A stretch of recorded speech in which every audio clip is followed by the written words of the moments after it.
আজকে আমার আলোচনার টপিকস নরম, ছোট এবং ঝুলে যাওয়া স্তন বড় করার এবং টাইট করার হোমিওপ্যাথি ঔষধ।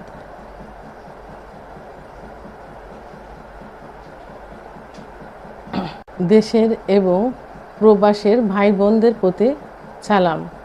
আসসালামু আলাইকুম। আমি প্রভাষক ডাক্তার রিক্তা পারভিন, চেম্বার সেবা হোমিও কমপ্লেক্স অ্যান্ড সেবা ডিজিটাল ল্যাব, উপজেলা মডেল মসজিদের পূর্ব পাশে, শিমুলিয়া, মাগুরা।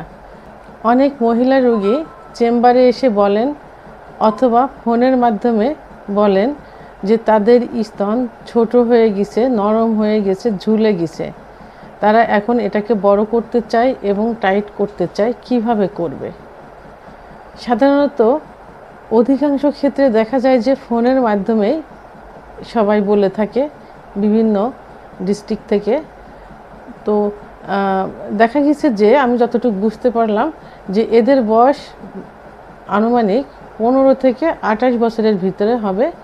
এরা কেউ বিবাহিত, কেউ বিয়ে হয়নি, অথবা বিয়ে হয়েছিল এখন তালাকপ্রাপ্ত, এই লেভেলের মেয়েরাই বেশি হয়ে থাকে। তো এদের ধারণা যে সাধারণত পার্টনার বা স্বামীর হাতের স্পর্শে হয়তো ব্রেস্ট ছোট হয়ে যায়, নরম হয়ে যায় এবং ঝুলে যায়। যে কারণে তারা যখন ফোন করে তখন বোঝা যায় যে খুব গোপনে ফোনটা করে। যদি আমি বলি যে শুনতে পাচ্ছে না, একটু জোরে বলতে হবে, তখন ফোনটা কেটে দিয়ে বাইরে গিয়ে নিরিবিলি নির্জনে গিয়ে কথা বলে। অনেক সময় বলে যে ম্যাম লোক ছিল, কথা বলতে পারিনি। তো যাই হোক, এটা তারা একান্ত ভয়ের থেকেই কিন্তু এটা বলে থাকে এবং সংকোচ বোধ করে এবং একটা ভ্রান্ত ধারণা যে হাজব্যান্ড অথবা পার্টনারের হাতের স্পর্শে এটা হয়ে থাকে।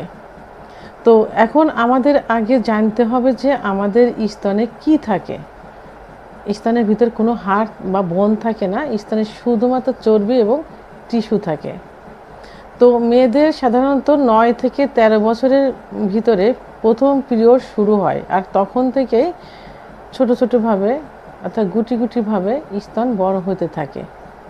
আস্তে আস্তে 20 বছর বয়স পর্যন্ত স্তনের বৃদ্ধি হয় এবং এই সময় সাধারণত একটু শক্ত থাকে। আবার অনেক সময় দেখা যায় যে বাচ্চা বয়সে মেয়েদের এলোমেলো কিছু ড্রেস পরার কারণে, আবার উপর হয়ে শুয়ার কারণে অনেক সময় দেখা যায় যে ব্রেস্ট নরম হয়ে যায় একটু। অনেক সময় যেসব মেয়েদের স্তনগুলো একটু লম্বা সাইজের অর্থাৎ প্রস্থ কম থাকে, সেই মেয়েদের স্তনটা একটু কাত ধরনের হয়, এটাকেই তারা ভয় পায়। আর স্তন ঝুলে যায় এবং ছোট হয়ে যাওয়ার বিভিন্ন কারণ আছে অল্প বয়সে। সেটা দেখা যায় যে পুষ্টির অভাবে হয়ে থাকে, জেনেটিক কারণে হয়ে থাকে, হরমোনজনিত কারণে হয়ে থাকে। এই জন্য এ ব্যাপারে ভয়ের কোনো কারণ নেই। সবাইকে সচেতন হতে হবে, পুরুষ মহিলা অভিভাবক সবাইকে সচেতন হতে হবে যে মেয়েদের ব্রেস্ট সবসময় যে একই রকম থাকবে, শক্ত থাকবে, বড় থাকবে এমন না, বিভিন্ন কারণে ছোট বড় হতে পারে। যেমন আমাদের একটা ভ্রান্ত ধারণা ছিল যে সতীচ্ছেদ পর্দাটা যোনির মুখটা আটকানো থাকে, কিন্তু আসলে না। যদি আটকানো থাকতো তাহলে পিরিয়ড কিন্তু হতো না। এই যে ভ্রান্ত ধারণা ছিল, এখন এই ধারণা থেকে কিন্তু অনেকেই বেরিয়ে আসছে। ঠিক ব্রেস্টের ব্যাপারটাও সেই একই রকম, যে ব্রেস্ট যে ছোটোর থেকে 20-22 বছর বিয়ের আগ পর্যন্ত বড় থাকবে, শক্ত থাকবে এমন না। বিভিন্ন কারণে এই সমস্যা হতে পারে, যেগুলো আমি বললাম। আর 20 বছরের বয়সের পরে যে সাধারণত ব্রেস্টগুলো একটু লুজ হতে থাকে, আর বিয়ের পরে কিছুদিন পরে বাচ্চা হওয়ার পরে যখন ব্রেস্ট ফিডিং অর্থাৎ বুকের দুধ পান করে, তখনও কিন্তু আস্তে আস্তে ব্রেস্ট ছোট হতে থাকে। অনেকের বড় থাকে, কিন্তু দুধ যখন শুকিয়ে যায় তখন একটু ছোট হয়ে যায়, আর নর্মালি নরম তো হয়েই যায়। তো আর নরম হওয়ার পিছনে, ঝুলে যাওয়ার পিছনে, ছোট হয়ে যাওয়ার পিছনে বিভিন্ন কারণও রয়েছে। যেমন যদি কোনো মহিলার হোয়াইট সিরাপ বা সাদা ধাতু নিয়মিত ভাঙতে থাকে, তাদের ব্রেস্ট ছোট এবং ঝুলে যাওয়ার প্রবণতা বেশি দেখা যায়। মেয়েদের ইস্ট্রোজেন হরমোন কমে গেলে এবং পুরুষের প্রোস্টেজেন হরমোন বেড়ে গেলে সাধারণত স্তন শুকিয়ে যায়, ছোট হয়ে যায় এবং নরম হয়ে যায়। মানসিক দুশ্চিন্তার কারণে এই সমস্যা হতে পারে। ঘুমের অভাবে অর্থাৎ পর্যাপ্ত পরিমাণ ঘুম না হলে এই সমস্যা হতে পারে। আমিষ জাতীয় খাবারের অভাবে সাধারণত ব্রেস্ট ছোট হয়ে যায়, শুকিয়ে যায় এবং ঝুলে যায়। আবার যাদের দেখা যায় যে শরীরে রোগ প্রতিরোধ ক্ষমতা কম, যার কারণে বিভিন্ন ধরনের রোগে শোকে ভুগতে থাকে, আর এই রোগের কারণে বিভিন্ন ধরনের ওষুধ সেবন করে থাকে, আর এই ওষুধের পার্শ্ব প্রতিক্রিয়া হিসাবেও এই সমস্যা হতে পারে। তাই এই সমস্যার সমাধানের জন্য অবশ্যই সাদা ধাতু অর্থাৎ লিউকোরিয়া বন্ধ করতে হবে, পর্যাপ্ত পরিমাণে পানি পান করতে হবে। সুস্থ মানুষের জন্য দিনে 3 থেকে 4 লিটার পানি পান করতে হবে এবং অন্তত রাত্রে 8 ঘন্টা ঘুমোতে হবে।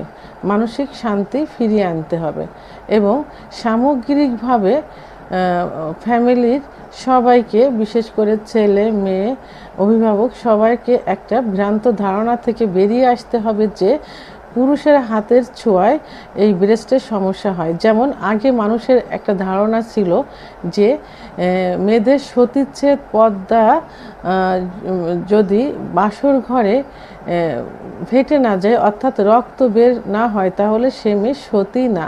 আসলে কি সতীচ্ছেদ পর্দা যোনি কিন্তু আটকানো থাকে না, যদি আটকানো থাকতো তাহলে কিন্তু মাসিক হতো না। তো এই ধারণা থেকে এখন কিন্তু অনেকেই বেরিয়ে আসছে। ঠিক অনুরূপভাবে এই ধারণা থেকে বেরিয়ে আসতে হবে যে শুধু হাতের স্পর্শে স্তন ঝুলে যায় না, ছোট হয় না, নরম হয়ে যায় না। এর বিভিন্ন কারণ থাকে, সে কারণে যে কারণগুলো আমি আলোচনা করলাম। তো এখন এই ঝুলে পড়া, নরম হয়ে যাওয়া, ছোট হওয়া স্তন যাতে পূর্বের আকারে ফিরে আসে অর্থাৎ কিছুটা বড় হয়, শক্ত হয় এবং টাইট হয়, তার জন্য আজকে আমি একটি হোমিওপ্যাথি ওষুধ নিয়ে আলোচনা করব। এই পদ্ধতির জন্য প্রয়োজন হবে ভিটামিন ই, যেটা সম্পর্কে সবাই কম বেশি একটা ধারণা আছে। ভিটামিন ই সাধারণত যৌনশক্তি বৃদ্ধি করে এবং ত্বকের সৌন্দর্যতা ফিরিয়ে আনে। তো এই ভিটামিন ই, মধু এবং হোমিওপ্যাথি কার্যকরী একটি ঔষধ শেবাল শেরুলেটা। প্রতিদিন সকালে ঘুম থেকে উঠে 1 চামচ মধুর সঙ্গে 2টা ভিটামিন ই ক্যাপসুল, অর্থাৎ ভিটামিন ই ক্যাপসুল 400 পাওয়ারের হতে হবে, 4,800 পাওয়ার, 800 mg ভিটামিন ই এবং 1 চামচ মধু সঙ্গে হোমিওপ্যাথি মাদার টিংচার শেবাল শেরুলেটা 30 ফোঁটা মিক্সড করে আলতোভাবে নিচুর থেকে উপরের দিকে ম্যাসেজ করতে হবে। ভিটামিন ইটা সবার ধারণা যে অ্যালোপ্যাথিক ফর্মুলা অনুযায়ী প্রস্তুত অ্যালোপ্যাথিক ওষুধ, কিন্তু না, এখন মার্কেটে অনেক Ayurvedic company vitamin E capsule বের করছেন যেটা ন্যাচারালভাবে তৈরি, অ্যালোপ্যাথিক ওষুধের থেকে অনেক ভালো কাজ করবে। ভালো একটা কোম্পানি দেখে ভিটামিন ই ক্যাপসুল নিতে হবে আয়ুর্বেদিক ফর্মুলা অনুযায়ী যেগুলো প্রস্তুত। তো 2টা ভিটামিন ই ক্যাপসুল 1 চামচ মধুর সঙ্গে মিক্সড করে সঙ্গে হোমিওপ্যাথি মাদার টিংচার শেবাল শেরুলেটা একসাথে মিক্সড করে আলতোভাবে 2টা স্তনে 15 মিনিট 30 মিনিট ম্যাসেজ করতে হবে। ম্যাসেজটা অবশ্যই হতে হবে হাতের বাম দিক থেকে ডান মোচড়ের দিকে হতে হবে এবং আলতোভাবে। আর ম্যাসেজ করার সময় সবসময় মনে রাখতে হবে যে ব্রেস্টের নিপিলে অর্থাৎ দুধের বোঠায় যেন না লাগে। এটা চারপাশ থেকে আস্তে আস্তে এই মোচড়ে উঠাতে হবে, এইভাবে ম্যাসেজ করতে হবে, যেটা যাবে কিন্তু বাম মোচড়ে যাবে। ব্রেস্টটা নিপিলটা এখানে থাকবে, নিপিলে কখনো এই ম্যাসেজটা স্পর্শ করা যাবে না, অর্থাৎ এইভাবে ঘোরাতে হবে এবং যখন ডাইন হাতে যাবে তখন এখান থেকে নিয়ে ঠিক এই মোচড়ে ঘোরাতে হবে, এই মোচড়ে ঘুরবে এবং মাঝে এই মোচড়ে ঘুরবে, অর্থাৎ এখান থেকে এই মোচড়ে যাবে। এটা মাঝে নিপিল থাকবে, এখানে কিন্তু লাগবে না, 2টা নিপিলে লাগবে না, অর্থাৎ ডান পাশের ব্রেস্টে 15 মিনিট, বাম পাশের ব্রেস্টে 15 মিনিট নিতে হবে। আলতোভাবে চারপাশে ঘুরিয়ে ম্যাসেজ করতে হবে যেন ব্রেস্টটা ঠিক উঁচু হয়ে যায় হেলদি হয় এবং শক্ত হয়।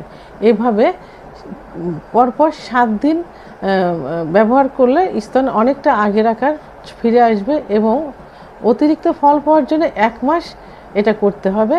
এবং যখন সকালে ঘুম থেকে উঠে এই পদ্ধতিটা করতে হবে, এরপরে 15 মিনিট ম্যাসেজ করার পর 15-30 মিনিট ম্যাসেজ করার পর স্তনটা ঠান্ডা পানি দিয়ে ভালো করে ধুয়ে ফেলতে হবে, গোসল করে নিতে হবে। যদি গোসল না করা যায় তাহলে ঠান্ডা পানি দিয়ে ভালো করে ধুয়ে মুছে শুকিয়ে তখন কিছুটা পরিমাণ অলিভ অয়েল তেল পাত্রে নিয়ে গরম করতে হবে, কুসুম গরম করে একই নিয়মে ডান থেকে বাম মোচড়ের দিকে ম্যাসেজ করতে হবে 2টা স্তনেই। অর্থাৎ এটা 5-10 মিনিট করলে হবে, আলতোভাবে। অবশ্যই তেলটা কুসুম গরম হতে হবে। ডান পাশের স্তনে 10 মিনিট, বাম পাশের স্তনে 10 মিনিট আলতোভাবে ম্যাসেজ করতে হবে, বোটায় যেন না লাগে, খেয়াল রাখতে হবে এটা। তো বন্ধুরা, এই ম্যাসেজটা 10 দিন করলে খুব ভালো একটা রেজাল্ট পেয়ে যাবেন। আর অতিরিক্ত ফলাফল পাওয়ার জন্য অবশ্যই 1 মাস করে যান, তাহলে দেখবেন যে আপনার স্তন আগের আকারে ফিরে আসছে, অর্থাৎ শক্ত হয়ে গেছে, বড় হয়ে গেছে এবং টাইট হয়ে গেছে। তো বন্ধুরা, আমার ভিডিওটি যদি ভালো লেগে থাকে অবশ্যই লাইক, কমেন্ট, সাবস্ক্রাইব করে আমার সঙ্গে থাকবেন। আর ভিডিওটি সম্পর্কে কোনো মতামত থাকলে কমেন্টসের মাধ্যমে জানাবেন। আল্লাহ হাফেজ।